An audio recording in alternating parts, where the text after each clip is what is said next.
Hello and welcome to Coffee with the Librarians, week of July 10th. I've got a good one for you, but I also want to remind you that I am totally open to answering questions. So if you have a question for the librarians, send me a message. You can DM me or Lora at loracheadle.com, and I will ask the librarians in next week's show. All right, for the message for this week.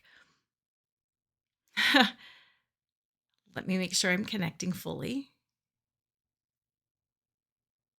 Okay.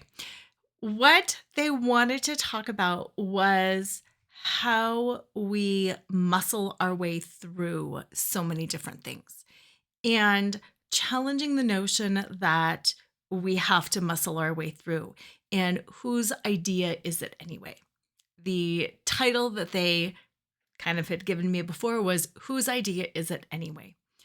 And what they want us to do is constantly run that filter question through our brains and to ask ourselves, whose idea is it anyway?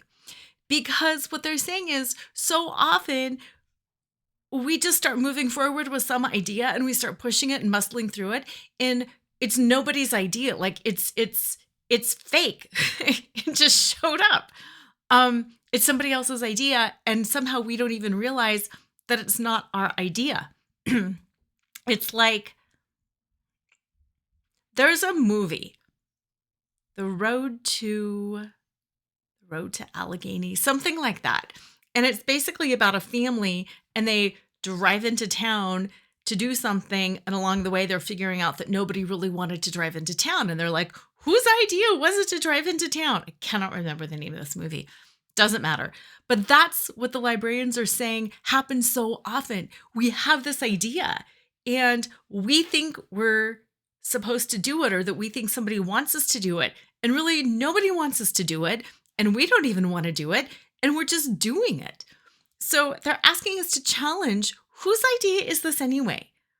And it can be, for what they're saying, for things big and small. Like the idea they're giving me is, whose idea was it to do the laundry? Am I choosing to do it, or am I doing it because I think somebody else wants me to do it? Or am I doing it because I feel like I'm supposed to do it? Whose idea is it?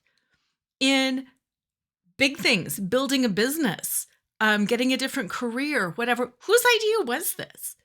And to just challenge. It's not, and they're saying, don't come at it from a place of blame. It's from this open, expansive place of awareness.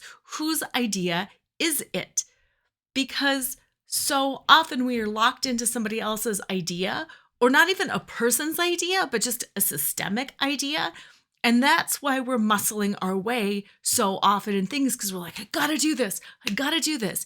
And if we just stopped and asked ourselves that one simple question, whose idea was this? Then we'd be like, I don't know. Whose idea was it? Why am I doing this? Or my idea. I want to do it. I am totally driving the train on this. I am taking responsibility and it's good. Or it's your idea and I'm doing it because we're agreeing on this, or because I want to help serve you, or whatever it is. But it's that whole idea of whose idea is it? And that's what they want us to know and to ask ourselves as a filter question pretty much in everything we do in daily life. Whose idea was it? And only when we can answer that question are we able to determine, yes, I want to do this, or I don't really want to do it, but I should be doing it because my kids will starve and go hungry, or whatever it is. Whose idea is it? Will help us figure out why we're doing things and if we should continue to do things. Have a good week, and thank you for listening. Send me your questions for next week. Bye.